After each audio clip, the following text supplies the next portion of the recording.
किताब, क्या तुम किताब पढ़ते हो?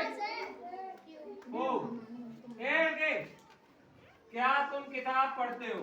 एक वाक्य में प्रश्नवाचक शब्द पहले आता है तो उसकी अंग्रेजी का प्रयोग नहीं करते हैं, बल्कि कर्ता के अनुसार उसकी सहायक क्रिया का प्रयोग पहले करते हैं। तुम कर्ता हमारा तुम है, बहुवचन है या एकवचन है? बहुवचन है, तो इसके साथ सहायक क्रिया किसका प्रयोग होगा? डू का। किसका होगा? डू।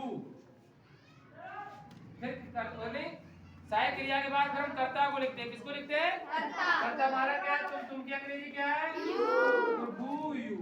हो गया? अब हमारा इधर से आ जाओ, फिर हम वर्ब की फर्स्ट फॉर्म का प्रयोग करते हैं। वर्ब हमारा पढ़ते हो तो इसकी फर्स्ट फॉर्म क्या होगी? रीड। Do you read. फिर हम लिखते हैं ऑब्जेक्ट को, ऑब्जेक्ट के कर्म को। कर्म हमारा क्या है? किताब। तो do you read a book. इसी तरीके से ये आ जाए कि तुम घर क्यों जाते हो? तुम घर क्यों जाते हो? एक वाक्य में प्रेजेंट इंडेफिनिट के इंटरोगेटिव में वाक्य में, एक वाक्य में प्रश्नवाचक शब्द वाक्य के बीचों बीच में आ जाता है तो उसकी अंग्रेजी का प्रयोग नहीं करते हैं। यदि वाक्य के बीचों बीच में प्रश्नवाचक शब्द आ जाता है तो उसकी अंग्रेजी का प्रयोग कर्ता से पहले करते हैं। तो प्रश्नवाचक शब्द वाक्य के बीचों बीच में आ गया तो इसकी अंग्रेजी का प्रयोग पहले करेंगे। देखो पहले वाई, ठीक है। उसके बाद कर्ता के अनुसार उसकी सहायक क्रिया का प्रयोग करते हैं। कर्ता हमारा तुम है तो इसकी सहायक क्रिया क्या होगी? डू। क्या होगी? डू।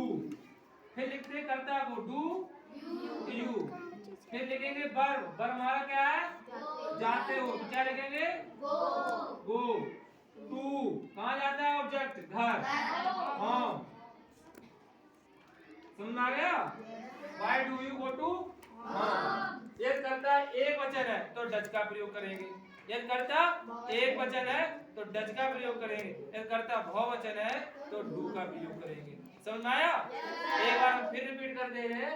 एक प्रश्नवाचक शब्द वाक्य के पहले आता है तो उसकी अंग्रेजी का प्रयोग नहीं करते हैं, बल्कि कर्ता के अनुसार उसकी सहायक क्रिया का प्रयोग पहले करते हैं। फिर कर्ता को लिखते हैं, फिर वर्ब के फर्स्ट फॉर्म लगाते हैं, फिर ऑब्जेक्ट लिखते हैं।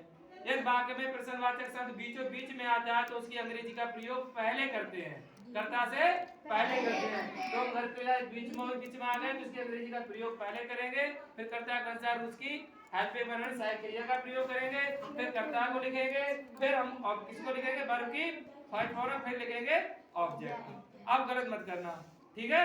2 बार रिपीट करा चुका हूँ।